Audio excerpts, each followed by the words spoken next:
Hermanos y hermanas en esta tarde. Estamos alegres, ¿verdad? Bueno, denle la gloria al Señor. Él merece toda honra y toda gloria, ¿verdad? Todos y todas. Absolutamente todos y todas. Bienvenidos y bienvenidas. Continuamos hoy nuestro estudio entonces en el libro de Génesis, en la segunda parte del capítulo 41. Llegamos hasta el versículo 37 en la enseñanza anterior. Ni siquiera voy a recapitular porque yo creo que estábamos todos ese día, ¿verdad? Solo voy a comenzar la lectura del versículo 33 al 37 para hacer coyuntura entre la parte que estudiamos en la enseñanza anterior y del verso 38, donde hoy iremos verso por verso. Entonces, cuando lo tengan, me puede ver de pie.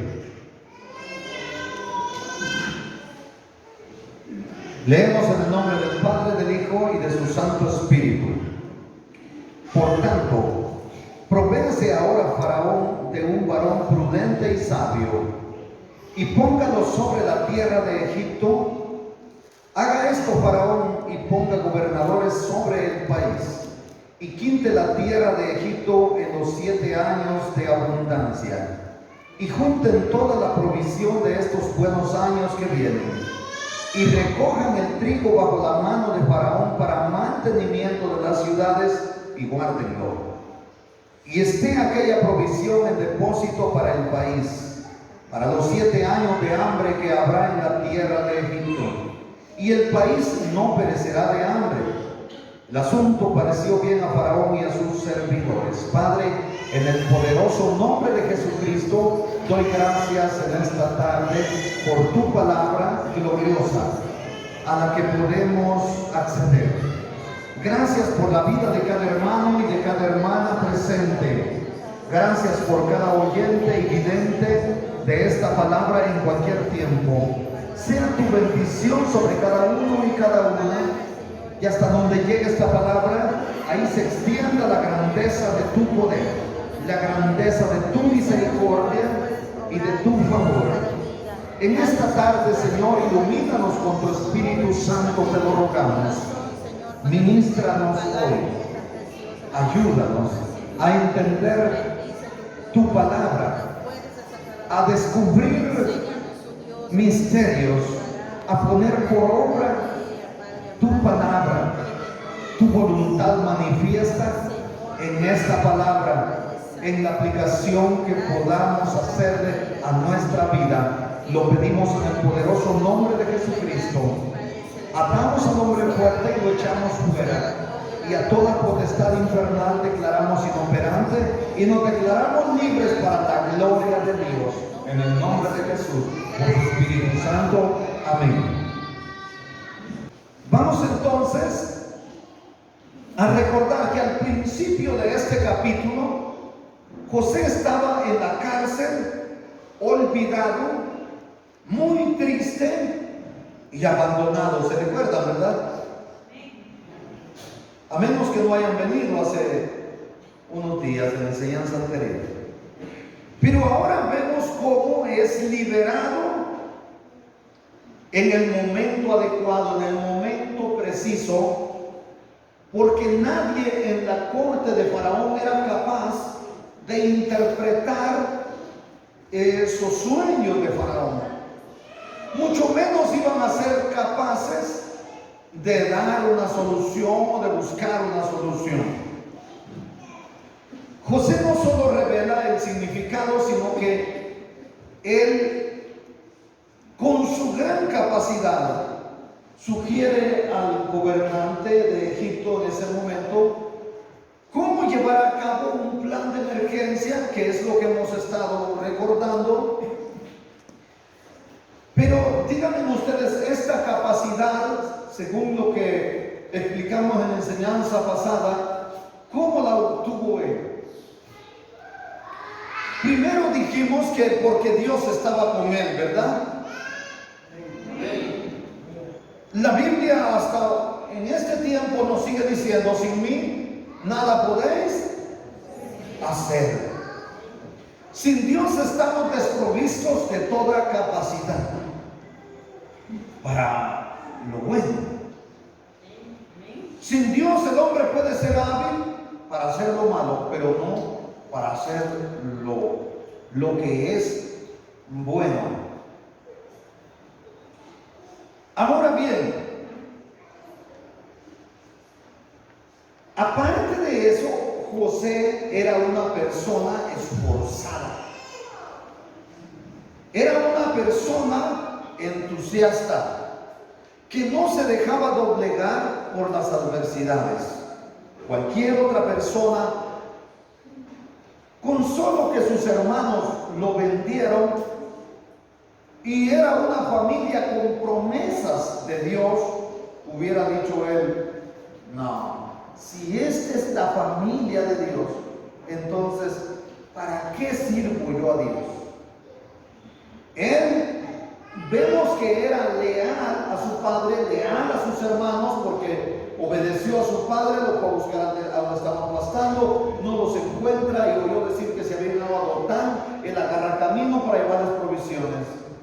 Lo vendieron y él llega allá a la casa de Potifar, y nos vemos que es fiel a su señor, a su dueño. Es fiel al carcelero, es fiel a sus compañeros de prisión. ¿Y por qué lo hacía? Porque era fiel a Dios. En la enseñanza anterior yo les dije que cuando José decide ser fiel a Dios, él lo demuestra siendo fiel con todos aquellos que están en línea con él, con todos aquellos que tienen una relación laboral o de afinidad, y como no con aquellos que tienen un vínculo de consanguinidad con él. ¿Cómo no? Su familia. ¿Y por qué? Porque es fiel a Dios. Ahora algo grave está por suceder, y él es el que da esa noticia a Faraón, que esos sueños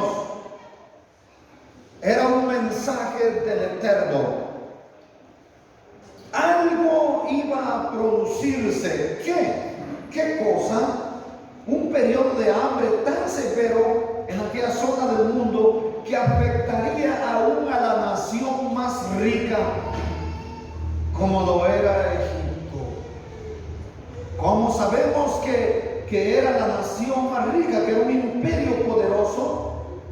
¿Y por qué razón? Sencillamente porque su producción agrícola estaba asegurada en Egipto, porque hasta el día de hoy gran parte del río Nilo, lo que se conoce como el Nilo Azul, proviene del África Central y proporciona todo el agua que necesita Egipto. A pesar de esto, algo horrible se avecina, y Egipto será el granero que sostendrá al mundo entero. ¿Cómo lo sabemos? En los sueños de Faraón Dios lo ha dado a conocer, y en la interpretación de José está el mensaje de Dios. Entonces José presenta al Faraón un plan de emergencia para paliar, para remediar esa problemática que se aproxima, pero también la solución para la preservación de la raza humana en ese tiempo. Es así como Faraón lo nombra gobernador general. ¿Cómo sabemos que es gobernador general? Si era gobernador general, significa que habían otros gobernadores, tal vez departamentales, municipales, le pudiéramos llamar en este tiempo, regionales tal vez en aquel entonces, o provinciales. ¿Cómo lo sabemos? Pues en el nombramiento que Faraón le da. Aparte de eso, que en el plan de solución que él da, a Faraón le dice: nombre gobernadores el Faraón en todo el país y ponga un hombre a cargo. Entonces Faraón hace exactamente lo que José dice, pero a él lo nombra gobernador general. Dicho en otras palabras, con la máxima autoridad y responsabilidad de controlar la administración de los recursos de todo Egipto para hacerle frente a la crisis que se avecinaría después de 7 años de abundancia. Después que José asume el cargo de gobernador o de segundo al mando en todo el imperio egipcio, se casa con Asenat, la hija de On, un sacerdote. ¿Cómo lo sabemos? Lo dice el versículo 38 en adelante. Y dijo Faraón a sus siervos: ¿acaso hallaremos a otro hombre como este, en quien esté el Espíritu de Dios? Y dijo Faraón a José: puesto que Dios te ha hecho saber esto, no hay entendido ni sabio como tú. No hay entendido ni sabio como tú. Dicho en otras palabras, eres el hombre más sabio en mi reino.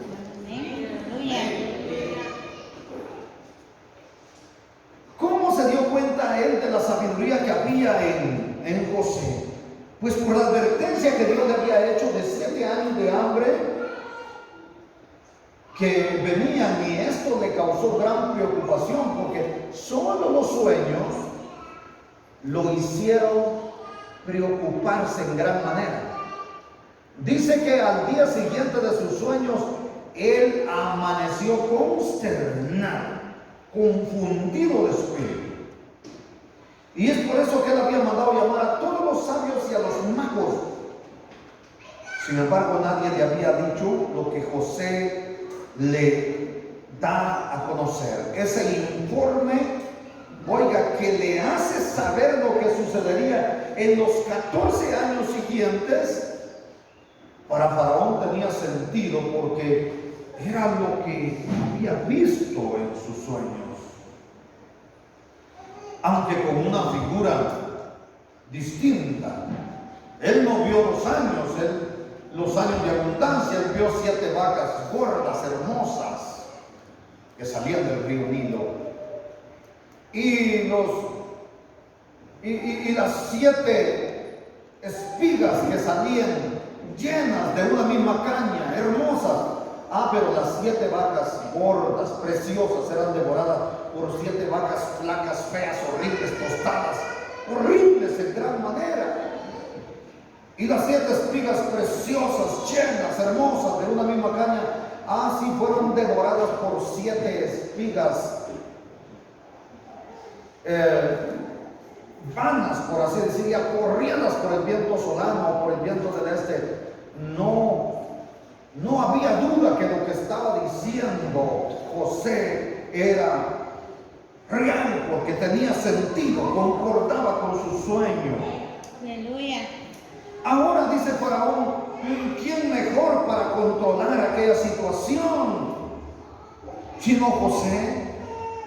Faraón reconoce que este era un hombre con gran capacidad y que tenía el respaldo del Dios viviente. Es por eso que hace el siguiente nombramiento, verso 40: tú estarás sobre mi casa y por tu palabra se gobernará todo mi pueblo. Solamente en el trono seré yo mayor que tú. Oiga lo que está diciendo: solamente en el trono seré yo mayor que tú. Es decir, fuera del trono, en cuanto a paliar esa situación, lo que Faraón llegara a decir no era válido, sino lo que José dijera. Solamente en el trono seré yo mayor que tú. Dijo además Faraón a José: he aquí yo te he puesto sobre toda la tierra de Egipto. Hoy cobra sentido el hecho de que haya permitido Dios, en primer lugar, que José llegara a parar a la casa de Potifar precisamente. ¿Por qué no lo compró otra persona? Era necesario que lo comprara Potifar en el mercado de esclavos, donde lo llevaron los ismaelitas. Ahora sí comprendemos que había Dios dispuesto un plan especial para que permaneciera él en aquel periodo en la casa de Potifar, más el periodo en la cárcel, ¿verdad? Ahora sí sabemos que para todo Dios tiene un propósito, aunque padezcamos nosotros los que le hemos reconocido a Él como nuestro Señor. ¿Era necesario que estuviera en la casa de Potifar? Sí, aproximadamente unos 9 o 10 años que haya pasado en la casa de Potifar. Fue un excelente entrenamiento por la experiencia que fue adquiriendo de cómo ministrar. Recuérdense que Potifar lo nombró gobernador, lo nombró mayordomo, administrador de su casa y de todo lo que tenía. Y lo único que le reservó fue la mujer. La única que le reservó por cuanto era su esposa. Y de ahí todo estaba a cargo de José. Lo que poseía en su casa y lo que poseía en el campo, Potifar. Solo se preocupaba de lo que él iba a comer. Pero ahora no estaba asumiendo un cargo de mayordomo de una familia, de una hacienda como la de Potifar. No, está asumiendo nada menos que la responsabilidad de hacerse cargo de la administración y el control absoluto de la economía, de la producción y de toda la tierra de Egipto, el imperio más poderoso de la época. ¿Qué tanta autoridad tendría? Hasta aquí lo que hemos visto basta para decir que gran autoridad, pero lo que nos dice el verso 42 nos sorprende aún más. Entonces Faraón quitó su anillo de su mano y lo puso en la mano de José. Oiga, ¿dónde estaba el anillo que ahora llevará en su dedo José? Lo quitó Faraón de su mano y lo puso en la mano de José. Y lo hizo vestir de ropas de lino finísimo y puso un collar de oro en su cuello. Fue una transición espectacular en su vida. Fue una transición impresionante. Pasó directamente de estar tras los barrotes, de estar tras las rejas de una prisión, aunque no era común porque era donde estaban los prisioneros del rey. Bueno, pero era una prisión. Y ahí sí que, como dice la canción, que ustedes lo saben, y que cuando estábamos en el mundo lo solíamos repetir, y no creo que sea malo decirlo aquí, aunque la prisión sea de oro, sigue siendo una prisión, y no se hagan los que no lo sabían. Aunque la jaula sea de oro, es una prisión, ¿verdad? Porque no me digan que fueron tan santos que ya no se recuerdan ni de esas frases, de esas canciones. Bien, porque cuando andan por ahí van en el bus hasta zapatean que quisieran bailar y ya los conozco. Así que el anillo que el soberano puso en la mano de José tenía un sello. Oiga esto. Algunos eran cuadrados y otros aún ya eran redondos. Y cuando derretían la cera y lo ponían en un pergamino determinado y colocaban ese sello que llevaba el anillo, esto consistía en la señal de la máxima autoridad, porque era equivalente a la firma del faraón. Y oiga, ¿quién llevaba en su dedo? Ahora, todo lo que sellara José, eso llevaba la firma del faraón. En otras palabras, todo lo que José sellaba con ese anillo era como si lo hubiese firmado el mismo faraón. Verso 43, y lo hizo subir en su segundo carro y pregonaron delante de él, doblad la rodilla. Oiga, lo subieron en el segundo carro de faraón e iban pregonando, iban gritando a todo el que estaba en la calle, doblar la rodilla. ¿Ante quién? Ante José, así como lo oye. Doblar la rodilla. Y lo puso sobre toda la tierra de Egipto. Y dijo Faraón a José: yo soy Faraón, y sin ti ninguno alzará su mano ni su pie en toda la tierra de Egipto. Dicho en otras palabras, aquí no se autoriza caminar, no se autoriza viajar de un lugar a otro, no se le permite a nadie levantar la mano para que haga sugerencia alguna, sino con tu autorización. ¿Ven ustedes? Dicho en otras palabras, José es el conducto para que se haga lo que tiene que determinar la máxima autoridad en ese imperio egipcio. Ahora le dan hasta esposa, vea usted. Él no tiene que andar cantineando como lo hacían ustedes. A muchos de ustedes en aquel entonces, cuando tenían que ir a los ojos de agua a buscar muchachas, algunos de ustedes hasta les dieron buenos golpes con piedra, ¿verdad que sí?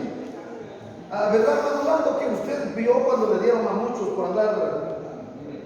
¿A usted le dieron, hermano? Al hermano Orlando le dieron, ¿se dan cuenta? Le dieron, pero no saben de lo que se perdieron, hermano Orlando. Ahora se da cuenta. No, hombre, les dieron, pero no saben de lo que se perdieron. Un buen hombre, hermano. Ahora lamentan. Ahora que lloren de tristeza porque lo despreciaron.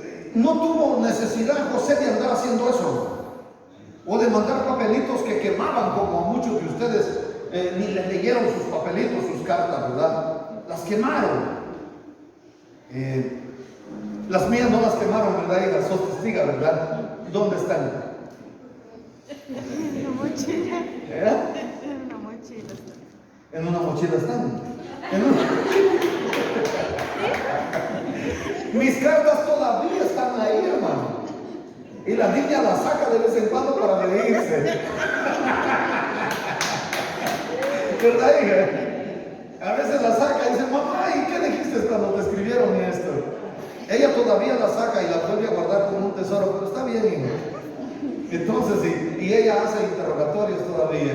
Ella es la que está custodiando la mochila de los recuerdos. Entonces no es una cajita, hija. No. Bueno, las mías no las quemaron. Han pasado más de 20 años y ahí están todavía. Muy bien. Llamó Faraón el nombre de José Sabna Panea y le dio por mujer a Cenar. Oiga, no tuvo que andar buscando una egipcia, ¿se da cuenta? Y no era cualquiera la que le dio, no. Hija de Potifera, sacerdote de On. Hasta el nombre era feo del papá de esa muchacha, pero ella seguro que era preciosa. Potifera. Wow. Pero ¿qué podía hacer él, verdad? Ya cuando era gobernador le mandó cambiar el nombre. Le dieron la hija del sacerdote de On. Y salió José por toda la tierra de Egipto después de sus nupcias. Hablemos acerca del nuevo nombre que le da Faraón a José. El significado de este nombre es aquel que revela las cosas secretas. Por eso lo dijo él: tu nombre no será más José, sino Sanapanea, el que revela las cosas secretas. Pero él había dicho: yo no soy el que revela las cosas secretas, sino será mi Dios el que dará una respuesta propicia al faraón. ¿Se dan cuenta? Él era fiel a Dios, él era auténtico. Oiga, hermana y hermano, eso es lo que debe haber en nosotros: ser auténticos, ser fieles a Dios, darle la gloria a Dios. Oiga, hermano, cualquiera en este tiempo se hubiera hecho un nombre personal. Hay mucha gente hasta el día de hoy, y lo vemos en los medios de comunicación, lo vemos en las redes sociales, que hasta compran milagros, pagan a personas que digan que son menosválidos, que son inválidos, o que no pueden caminar, los llevan en silla de ruedas, y cuando después que oran ellos, Se levantan estas personas, pero ya los han visto en otros videos donde se han levantado con otros y después los van a interrogar y eran personas a las que les pagaron para manifestar un milagro y hacerse famosos y obtener bastante ganancia. Oiga, ¿hasta dónde ha llegado el hombre por la necesidad de hacerse famoso, de hacerse grande? ¿Cuánto más José? José tenía la oportunidad en ese momento, sin embargo, él dijo, no, eso no está en mí. Es si la voluntad de Dios así lo quiere. Amén. Hermana y hermano, nada de lo que logremos en el ministerio, en los dones que Dios nos da, debe cambiar nuestra manera de pensar o de ver las cosas. Todo depende de Dios. Nada podemos hacer sin Él. De esta visión no debemos salirnos. Amén. Él supo mantenerse. Ahora también quiero que recordemos lo que dice Pablo tiempo después, que a los que aman a Dios todas las cosas les ayudan. A los que conforme a su propósito han sido llamados, todas las cosas. Oigan, y si ni siquiera eso saben ustedes, realmente pónganse cero. Todas las cosas les ayudan a bien.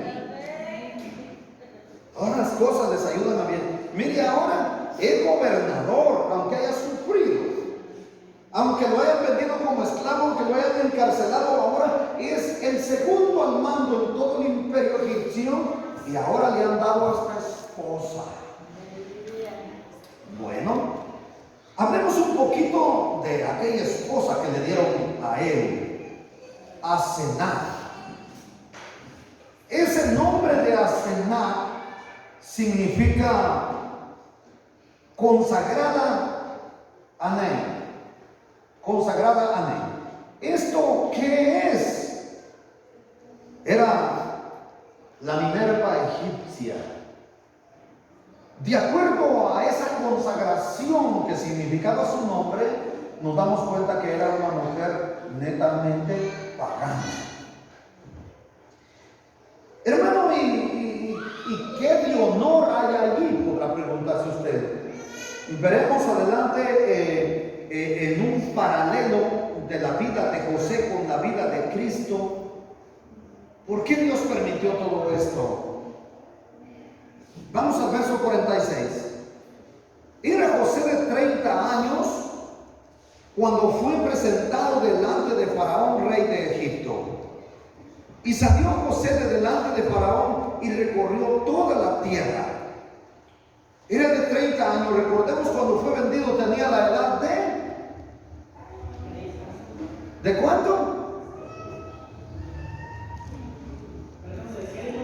Cuando fue vendido por sus hermanos dijimos que tenía ¿qué edad? ¿Cómo?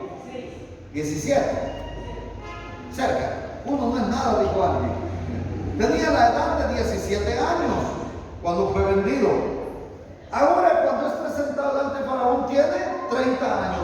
Han pasado 13 años. Se dice que él había estado preso después que estuvo con el copero y el panadero 2 años más. Algunos historiadores hacen la relación que es probable que antes de que el copero y el panadero fuesen aprisionados juntamente con él, haya tenido ya al menos un año, porque ya era el encargado de la prisión. Entonces habían pasado ahí 3 años. Y unos 10 años que haya estado en la casa de Potifera, han pasado ya justo los 13 años después que fue vendido por sus hermanos. Después de este tiempo, ¿de cuál tiempo? De los 30 años de edad de él, José ocupa el segundo lugar en el gobierno después de Faraón. Este cargo es necesario que lo describamos o que le hagamos una aplicación o una ilustración con nuestro sistema de gobierno.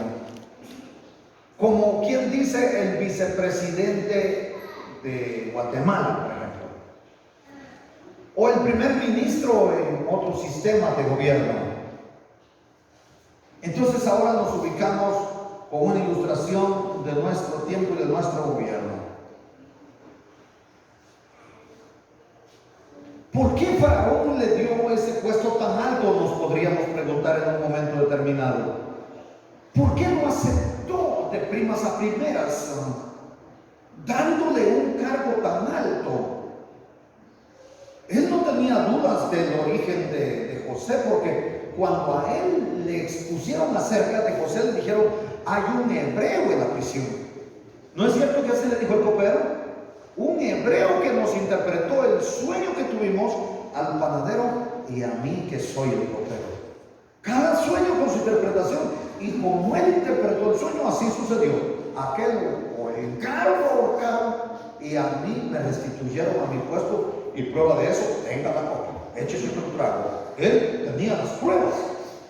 Y le dijo el faraón: tráiganlo. Y lo sacaron de prisa. ¿Por qué entonces lo aceptó de esa manera? Faraón lo declara en el mismo principio de este relato del capítulo 41. Principalmente porque Dios estaba con él y lo guiaba. Él dijo: ¿dónde hallaremos otra persona con la que esté Dios? Recordemos esas palabras. ¿Dónde lo hallamos? En el versículo 38 y 39. ¿Podemos hallar a un hombre como este en quien el Espíritu de Dios esté? Y le dijo a José: puesto que Dios te ha hecho saber esto, no hay nadie prudente ni tan sabio como tú en todo mi reino. No hay otro como tú. Entonces, ¿por qué lo aceptó? Porque Dios estaba con él, porque Dios lo guiaba, porque Dios le daba sabiduría, porque Dios le daba prudencia, y además porque era fiel. Wow, impresionante, ¿verdad? Hermanos, yo quiero decirles por qué les hago énfasis en esas características, en esa virtud de José. Porque yo pretendo que ustedes tengan esas virtudes. Oiga, de lo que se carece hoy día en las congregaciones es de la fidelidad de las personas. Fidelidad en primer lugar a Dios, y además sentido de pertenencia a su congregación. Fíjese que las congregaciones que son mal guiadas, que la administración, la dirección es al estilo secta, son leales, tienen sentido de pertenencia a su organización religiosa. Aquí en esta congregación yo les he dado a ustedes libertad, porque la Biblia dice que al que el Hijo libertare es verdaderamente libre, ¿sí o no? Por eso yo les he dicho: ustedes son libres, lo que no tienen es libertad. Y por eso ustedes a veces no tienen ese sentido, porque yo no he creado miedo ni temor en ustedes. Todos ustedes tienen acceso a mi persona, me pueden llamar, me pueden hablar, podemos hablar libremente como amigos, como hermanos, como cuates, como ustedes quieran, todos y todas. Amén. Nada más que guardemos los límites del respeto. Aleluya. Y tenemos esa confianza con todos. Pero esto a veces ha hecho que las personas no tengan sentido de pertenencia. Cualquier cosita, agarran su camino y se van. Pero yo quiero decirles que ustedes tienen que ser fieles en primer lugar a Dios, y también seanlo al cuerpo de Cristo, a la congregación donde Dios nos ha plantado. Amén. Sean fieles. Eso era lo que tenía José. ¿Por qué otra razón práctica lo habría aceptado fácilmente Faraón? Oiga, y esto no es opinión mía. Quiero salvar eso. Esto es opinión de los grandes historiadores. Oigan, dicen los grandes historiadores que la razón más práctica por la que Faraón aceptó de buena gana a José es porque él en ese tiempo preciso era de los reyes egipcios. Egipto estuvo gobernado por reyes egipcios en ese entonces. Estos reyes no eran nativos de Egipto, eran beduinos del desierto árabe. ¿Qué es eso? Un grupo nómada que en un momento determinado, por un cierto periodo, tomaron el poder en Egipto y aún hasta el mismo trono lo llegaron a gobernar. ¿Qué es una comunidad nómada? Es un grupo que se va moviendo de un lugar a otro. ¿Cómo eran los nómadas, por ejemplo? Se quedaban en Potrero Grande un tiempo, mientras había abundancia de agua, de comida. Pero ya no había abundancia de recursos, se movían a otro lado. Nómadas, andaban de un lugar a otro. Estos beduinos del desierto árabe llegaron a Egipto en un momento determinado, pero eran tan abundantes y tan fuertes que tomaron el poder y hasta el trono. Pero los nativos egipcios no eran tan fieles a estos reyes beduinos. Entonces, dicen ellos que debido a su origen, que le hacía cercano a José, entonces lo hizo confiar en él, lo hizo sentirse identificado.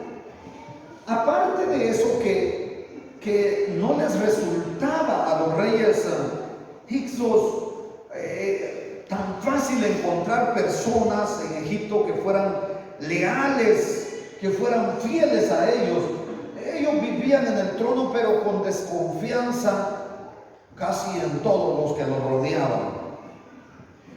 Lo primero que vio entonces el faraón en José fue la fidelidad. ¿Cómo lo detectó? En primer lugar, porque a pesar de que no lo habían tratado bien en Egipto, lo habían tenido prisionero, aún sin culpa, porque el copero le expuso toda la situación. Él llega, le interpreta el sueño sin resentimiento alguno, con toda verdad, sin ocultarle nada, y a la vez le propone un plan. Es decir, en el corazón del esclavo, y que aún era prisionero porque él lo trajeron de la cárcel y nadie le había dicho que era libre todavía, él procura el bien para el reino del faraón. Entonces él vio fidelidad en este varón. Entonces, al ver una de sus principales características, la sabiduría, oigan, el ser certero, ser fiel, la gran sabiduría, la gran capacidad que había en él, el que Dios estuviera con él, todo esto hizo que su confianza fuese puesta inmediatamente en José y fuese aceptado por él y le confiara un puesto como este. ¿Por qué tenía esas características José? Porque la confianza en que Dios estaba en su vida era que producía en él la fidelidad hacia todo lo que estuviese relacionado con él, de forma afectiva o laboralmente, a lo que estuviese él sujeto, ya sea la cárcel, ya sea la casa de Potifar, ahora el reino de Faraón. Ahora sería fiel al soberano, fiel a Egipto y fiel a todos aquellos que estuviesen en relación o en línea con él. Dicho en otras palabras, él era fiel a la tarea que le fuera asignada porque él creía que Dios estaba detrás de aquella tarea. Y eso es bíblico, hermanos, sí, porque Pablo también hizo esa misma recomendación. Dijo que aún los esclavos hicieran su oficio como si fuese ofrenda a Dios, como si fuese servicio a Dios. Oiga, todos los que son fieles a Dios han recomendado que todo lo que hagamos, lo hagamos como para Dios, aunque los dueños de la obra sean crueles. Oiga eso, aunque sean crueles. Dicho en otras palabras, usted está trabajando en una obra. Imaginemos que ustedes creen que yo soy cruel aquí, que soy un pastor injusto, malo, cruel, aragán, impío, recluta, lo que ustedes quieran imaginar de malo en mí, ustedes tienen que hacer las cosas fielmente, porque lo van a hacer como para Dios y no como para mí. ¿Comprenden eso? Amén. Vemos entonces que él pensaba que Dios estaba tras de cada tarea que hacía. Y más adelante quiero que veamos que él fue fiel al soberano. Lo veremos antes de dejar inconclusa esta historia de los beduinos que estaban en el poder en ese entonces. Tiempo después, dicen los grandes historiadores, que de forma incidental los reyes egipcios fueron expulsados de Egipto. Y estos historiadores tienen razón, porque en Éxodo capítulo 1 versículo 8 dice que posteriormente, o luego, dice la Reina Valera, se levantó sobre Egipto un nuevo rey que no había conocido a José. ¿Ves? Ese faraón que se levantó fue el que trajo un periodo de opresión sobre Israel. Evidentemente no tuvo simpatía, no tuvo misericordia. Él no sabía nada de los hebreos. No miraba otra cosa que un recurso para el trabajo. Oiga, ¿sabe cómo consideraban a los esclavos, los señores feudales o los esclavistas? Como bestias de trabajo. ¿Será, hermano? Si usted hubiera nacido en la época esclavista, usted se hubiera dado cuenta.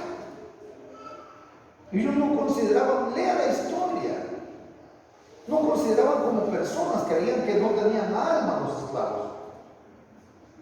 Algo así como cuando nosotros estábamos en la guerra, que no pensábamos que los guerrilleros fueran personas humanas, no pensaba uno que fueran personas, sino yo creía que eran una especie de animal.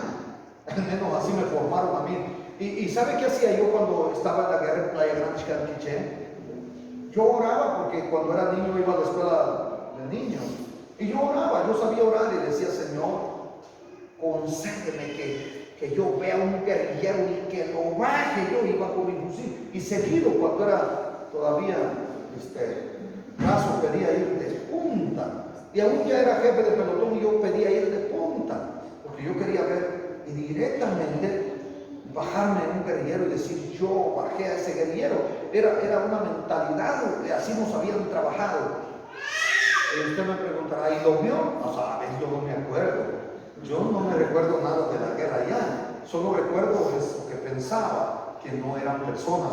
Pero cuando se firmaron la paz y yo pasé a formar parte de la Policía Militar Ambulante, y a ellos lo llevaron ahí cuando se firmó la paz, yo estaba en la Militar Ambulante y pasé a la Guardia de Hacienda.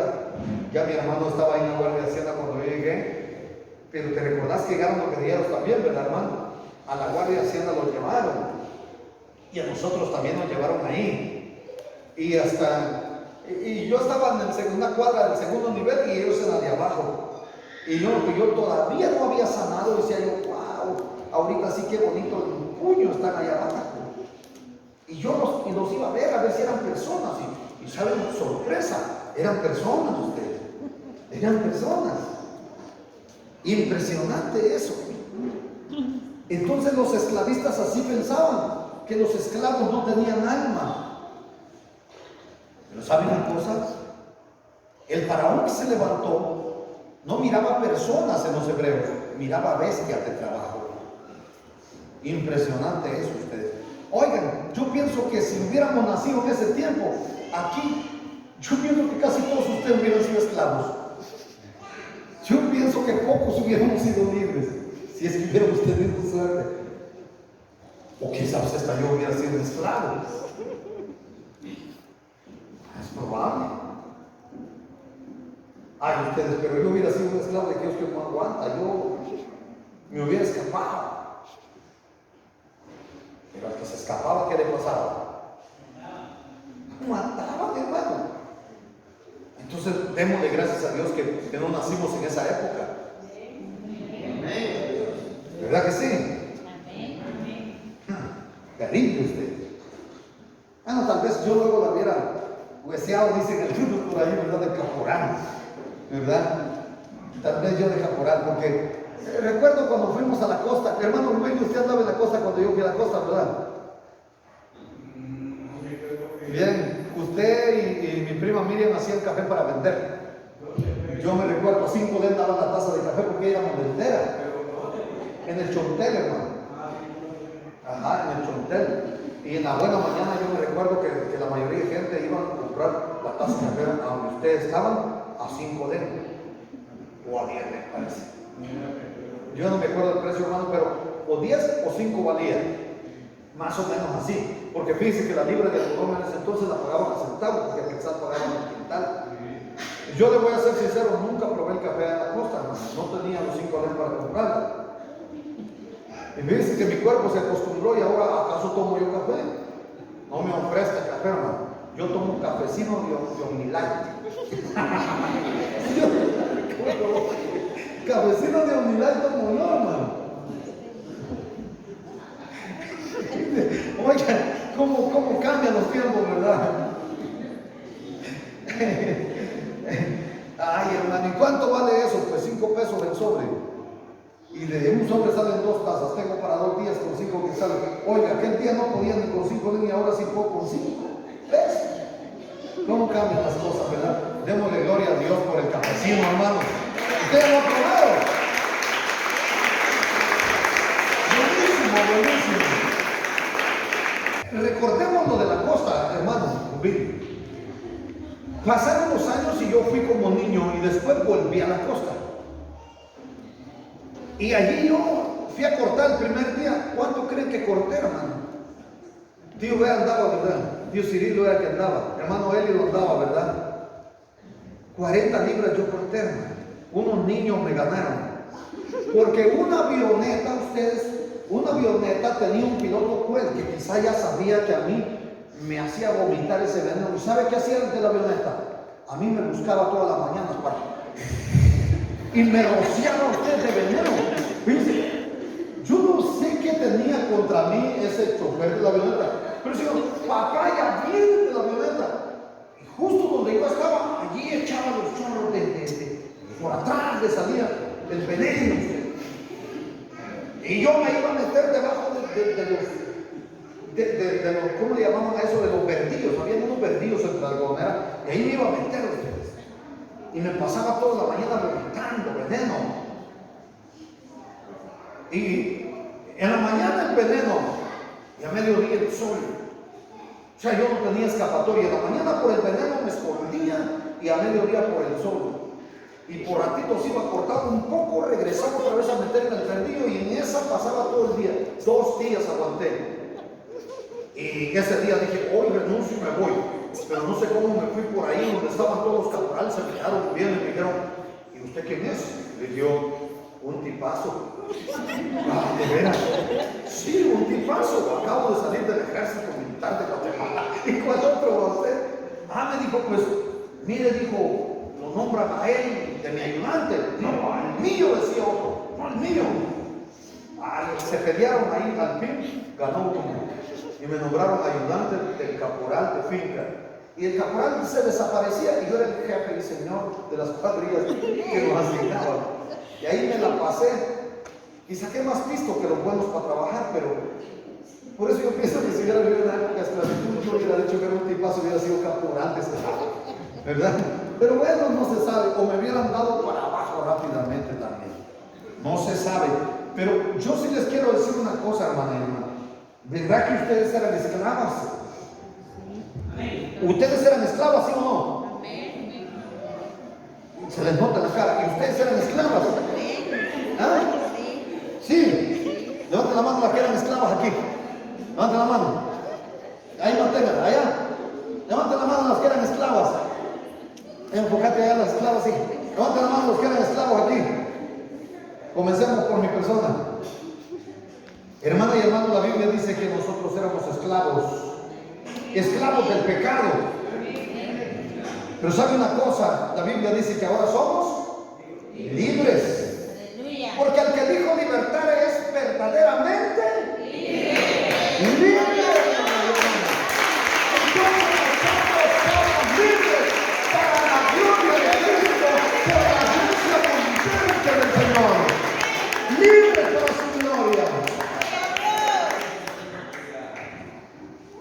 Y saben una cosa, gocemos de esta libertad, hermana y hermano. El Señor tuvo que tomar la forma de siervo para que nosotros podamos gozar de esta libertad. El castigo de nuestra paz fue sobre Él. El precio que exige el pecado fue sobre Él. Lo fue a purgar a la cruz.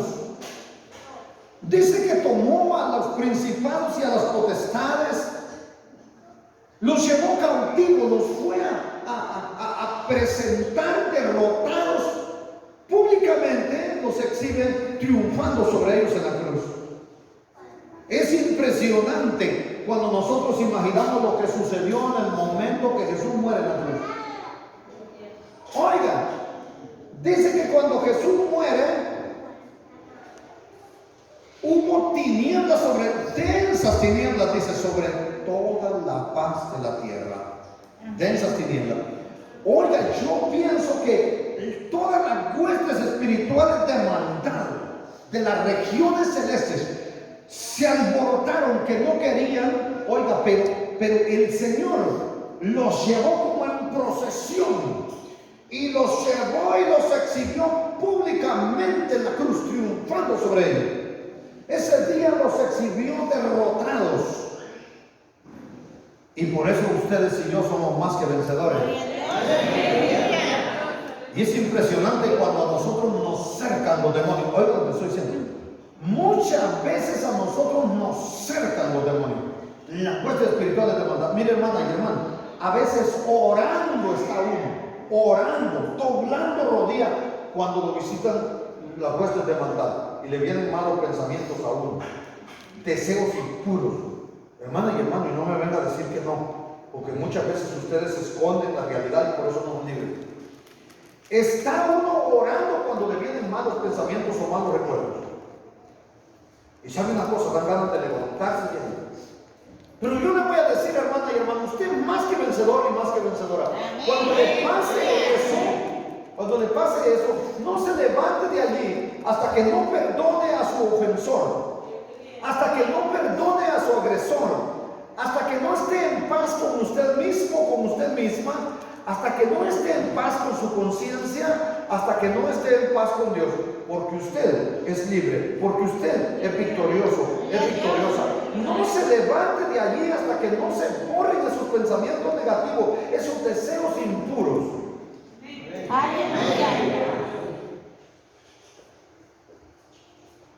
Porque Jesús tuvo que descender hasta lo más bajo para darnos a nosotros la victoria. Así como podemos ver la vida paralela de José con la vida de Jesús. José tuvo una esposa gentil, Asenat, una esposa no judía. Y el Señor Jesucristo actualmente en este mundo está formando una esposa gentil. De acuerdo a lo que nos habla el Nuevo Testamento, nosotros conocemos como la iglesia de Jesucristo. Ay, hermano, pero no somos el cuerpo de Cristo, güey. ¿Por qué somos la novia que está formándose o está esperando el momento para ser la esposa? Entonces, no somos el cuerpo de Cristo. Bien. ¿Y cómo el Señor se va a casar con su propio cuerpo? Lógico. Todo tiene sentido y todo tiene un fundamento en la Biblia. Cuando Dios hizo a Adán, hizo también del polvo de la tierra a una mujer y se la dio a Adán, ¿verdad? ¿De dónde y de qué la hizo? De una costilla. ¿Y de dónde salió esa costilla? ¿Ah? Del cuerpo de Adán. Entonces al hombre Dios le hizo la esposa de su propio cuerpo. ¿De dónde saldrá la esposa del cordero? De su propio cuerpo. ¿Y cuál es el cuerpo de Cristo? ¿Y quién es la iglesia? Todos nosotros. Bueno, así como somos fieritos, que dejemos esas mañas. Dejemos esa maña, hermana y hermano, esa murmuración, ¿saben por qué? Porque somos el cuerpo de Cristo. Y usted dirá, ¿y usted, hermano Manuel, usted es el cuerpo de Cristo? No, así como yo. Usted, hermano, sí, usted también. Así como lo oye. Nosotros, hermano y hermano, somos el cuerpo de Cristo. Pero hagámosle honor a ese gran privilegio que tenemos. Honremos al Señor. Cuando entonces allá hay un paralelismo, ¿verdad? Aún en ese matrimonio que se le dio, porque nosotros somos gentiles, estábamos sin esperanza y sin Dios en el mundo, ajenos al pacto. Por eso es que a José se le dio una mujer de unos gentiles ajenos al pacto. También en el mismo verso 46 que estamos ahorita analizando, José estuvo frente a Faraón por primera vez cuando tenía, ¿cuántos años? 30 años. Este es el verso 46 que estamos analizando, si se lo vuelve a leer. Tenía 30 años. El Señor Jesucristo comenzó su ministerio cuando tenía ¿cuántos años? 30 años. Ahí vemos otro paralelismo. Así que de esa edad José comienza su labor en el reino de Egipto, como Jesucristo comienza su ministerio a los 30 años. Bueno, dicho esto, vamos al verso 47 y quisiera avanzar con el 48 y si gusta lleguemos al siguiente porque ya el tiempo me ha avanzado, pero estamos amenos aquí, ¿verdad? Estamos alegres, ¿verdad? Leamos unos 2 o 3 versículos entonces. En aquellos 7 años de abundancia la tierra produjo montones. Oiga cómo produjo la tierra, a montones, tal como había sido el sueño de Faraón. De una misma caña salían 7 espigas, llenas, hermosas, preciosas, sabrosas, deliciosas. Y guardó el alimento en las ciudades. Oiga, en las ciudades, ¿verdad? Poniendo en cada ciudad el alimento del campo de sus alrededores. Recogió José trigo como arena del mar, mucho en extremo, hasta no poderse contar, porque era en un máximo número, era ilimitadamente grande abundancia de trigo lo que se había recogido. Durante estos 7 años de abundancia, oiga, se fue guardando en depósitos en toda la tierra de Egipto. Por eso es que José había dicho nombre gobernadores, no solo uno, en toda la tierra de Egipto. Donde había un gobernador, había un granero, había enormes bodegas para guardar la abundancia de granos. Observemos entonces qué inteligencia, qué planificación tan hábil, una medida tan práctica para una distribución rápida. En cada ciudad se estaba guardando para que en el momento de la escasez no tuvieran que ir hasta el gobierno central, sino a donde estaban los gobernadores bajo estrictas órdenes de un plan de distribución o de venta que había hecho precisamente él. Podemos decir que durante esa administración realmente Egipto era el granero del mundo. Vamos al verso 50 y vamos a ver que al mismo tiempo está siendo feliz. Y nacieron a José 2 hijos antes que viniese el primer año de hambre, los cuales le dio a luz a Senat, hija de Potifera, sacerdote de On. Y llamó José el nombre del primogénito Manasés, porque dijo: Dios me hizo olvidar todo mi trabajo y toda la casa de mi padre.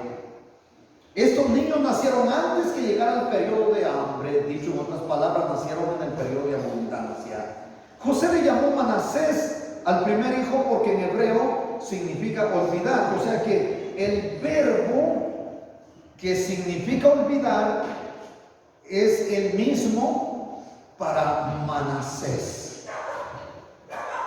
Tienen un sonido parecido. Así que Dios había hecho olvidar a José todo el sufrimiento, el desprecio de sus hermanos pero también la nostalgia de estar lejos de su padre y de Benjamín. Y a pesar de que eran malitos, sus hermanos también los extrañaba seguramente. Pero él estaba satisfecho e implicado en el trabajo que le había encomendado Faraón, en su cargo que tenía, y todo esto lo había hecho olvidar la casa de su padre. Ahora ya no era aquel joven triste que vimos en el principio, que sufría nostalgia. No. Ahora ha olvidado todo eso y tiene una familia, tiene un hijo que lo ha hecho olvidar y ha concentrado su amor familiar en ese hijo, en su esposa, y en el trabajo olvida todo porque es responsable. Verso 52, y llamó el nombre de su segundo hijo Efraín, porque dijo: Dios me hizo fructificar en la tierra de mi aflicción. Efraín significa fructífero, significa fecundo. Fue así como él puso el nombre a sus dos hijos, que resumían la experiencia que él estaba viviendo en su nueva etapa, porque Dios le había hecho olvidar la casa de su padre y el sufrimiento, y también le había hecho prosperar en Egipto con ese gran puesto, con ese cargo, con esa responsabilidad tan grande. Verso 53, así se cumplieron los 7 años de abundancia que hubo en la tierra de Egipto. Así fue que pasaron entonces 7 años de cosechas abundantes, pero ahora vienen los tiempos, la época de escasez, la época donde se va a destacar la función de José, el propósito divino. Y José es el único que tiene pan, al igual como vimos anteriormente. Podemos hacer una relación del paralelismo que hay en la vida de José con la vida de Cristo. José es el único que tiene pan. Si piensan en pan, tienen que pensar en José. Jesús dijo: yo soy el pan que descendió del cielo. Yo soy el pan de vida. El que a mí viene no tendrá hambre jamás. Y también dice que el hambre era en todo el mundo, así que necesitaban de José en todo el mundo, como también Jesús es la única alternativa de vida para todo el mundo, absolutamente para todo el mundo. Y vemos el verso 54, y comenzaron a venir los 7 años de hambre, como José había dicho, y hubo hambre en todos los países, mas en toda la tierra de Egipto había pan, porque ahí estaba José.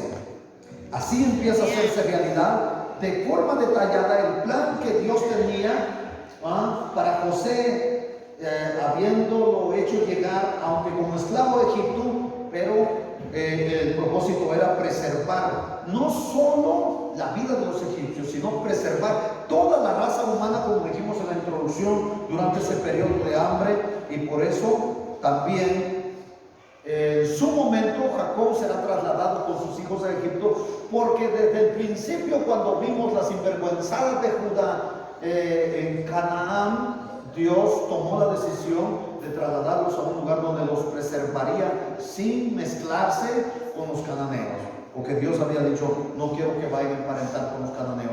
Y los llevó a Egipto, donde los cananeos les parecían abominables a los egipcios, y nunca se unirían egipcios con hebreos. Por eso los llevó allá. Dios tenía un plan. Primero, para preservar a la raza humana. Segundo, para preservar a la descendencia de Abraham sin mezcolanza en un imperio donde los considerarían no adecuados para realizar parentela con ellos. Dios quería que se mantuvieran sin mezcolanza. Vamos adelante. En el siguiente versículo, es el que 55. Cuando se sintió el hambre en toda la tierra de Egipto, el pueblo clamó a Faraón por pan. ¿Y sabe qué dijo Faraón? Aquí tengo pan, vengan. Nada, dijo él, ni la mano se levantará, ni el pie moverá a nadie sin tu palabra, sin tu permiso. Todo lo que tú digas se hará en Egipto. Mi pueblo será gobernado por lo que tú digas. ¿Sabe qué le dijo Faraón a todos los egipcios? Vayan a José y hagan lo que él dijere. Hagan lo que él dijere. ¿Sabe? Esto me recuerda a mí. Y podemos ver aquí, hermana y hermano, perdone que yo vivo haciendo un paralelismo entre hechos y acontecimientos y en la vida de José con la vida de Jesús.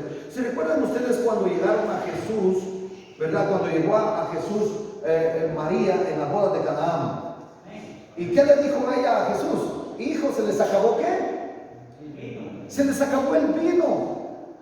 ¿Y sabe qué le dijo Jesús? Mujer, ¿y qué tienes tú conmigo? ¿Qué tienes conmigo, mujer? Mi hora no ha llegado. Pero ¿sabes qué? Diles que llenen esas tinajas de agua hasta arriba. ¿Sabe qué hizo María? Se fue y le dijo a los maestresala, estos eran los bartenders de hoy, por ejemplo, eran los especialistas en vinos especiales, perdón, los especialistas en vino. Y ¿sabe qué les dijo ella? Vengan aquí especialistas en vino, vengan aquí bartenders, vengan aquí maestresala, vengan aquí. Miren, van a agarrar estas tinajas, llénenlas hasta arriba y se les va a convertir en vino. Así le dijo.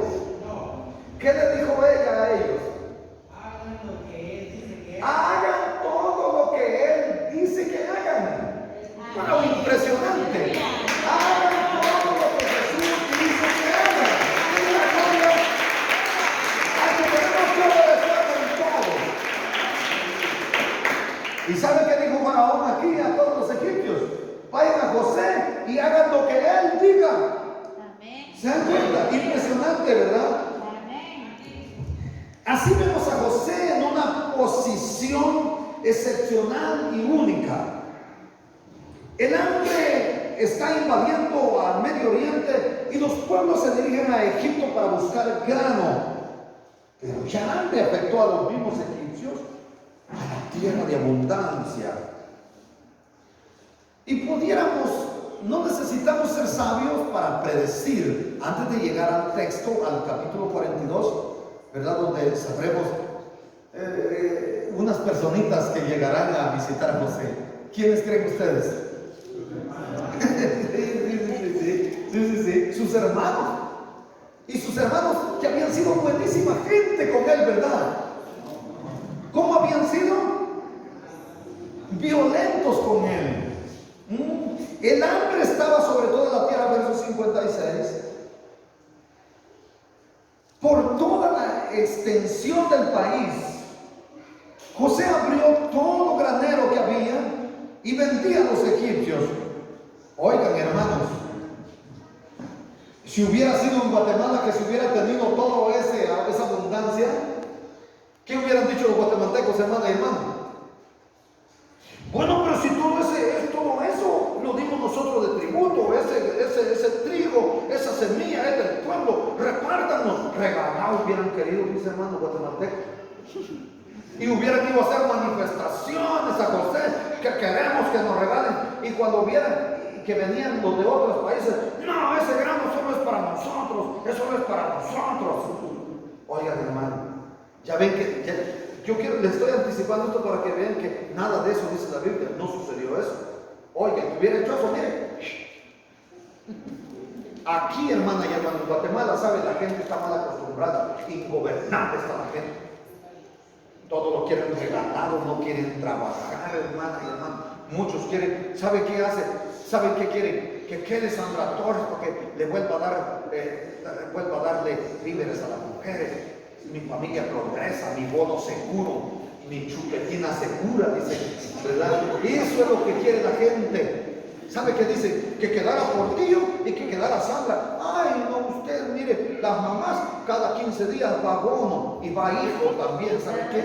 Para que le den, entre más hijos tienen, más pisto le dan. A la gente le gusta eso, pero mire acá, ¿qué hizo José? Vengan aquí, abran su costal. No, señores. Vendía a todos los egipcios porque había crecido el hambre en la tierra de Egipto. Oiga, si les hubiera dicho, según el número de familia, el que tenga 10 se lleva un quintal para 15 días. El que tenga 15 se lleva 2 quintales. Oiga, es capaz hubieran empezado a embarazar a las mujeres de los egipcios y a tener más hijos para que el siguiente año les dieran más quintales por mes. Eso hubieran hecho. Y saben la cosa, además no hubieran cuidado el grano, no se hubieran limitado a comer. Pero como lo tenían que pagar, entonces se pusieron a dieta todos. Allí, hermana y hermano, ya no iban a ver así que hoy día, hermano, se trae un buey asado. ya no. Ahí tenían que ponerse a dieta porque la comida iba a ser limitada, porque había que pagarla. Había crecido el hambre en toda la tierra, y de toda la tierra, oigan, venían a Egipto para comprar de José, porque por toda la tierra había crecido el hambre, y los egipcios no decían a los demás no dependan, solo nosotros traemos. No, nadie decía nada. El hambre obliga también a Jacob a enviar a sus 10 hijos que vayan a comprar trigo. ¿Y por qué 10 hermanos y no eran 12 pues? Pero como habían vendido a José. Y el otro, y Benjamín era chiquito, y si lo llevaban, es capaz que si moría, era muerte también para Jacob. Así que mandó a 10, a los rebeldes. Lo veremos en el capítulo 42, pero José, oigan, reconoció a sus hermanos y ellos no lo reconocieron a él. ¿Por qué no lo reconocieron? Razones suficientes había. En primer lugar, lo daban por muerto, porque ellos lo vendieron como esclavo. Y lo menos que esperaban era que fuese el segundo en el imperio egipcio. Y como considerablemente ya lo mataron como esclavo. Nunca esperaron verlo otra vez. José sí tenía esperanza de venir, tienen estos sinvergüenzas aquí. Así decía José. No, hermana y hermano, él esperaba verlos. Llega el momento en que, aunque él es duro al principio por el puesto que tiene, después los abraza, después los alimenta. Eso sí comieron bueno, mire usted, le daban de lo mejor. Además, habían transcurrido tantos años. 17 años tenía cuando fue vendido como esclavo, 30 años tenía cuando fue presentado ante el faraón, y habían pasado 7 años de abundancia. 13 más 7, ¿cuánto es? 14, 13 más 7. Hermanas y hermanos, están graves, están fatales.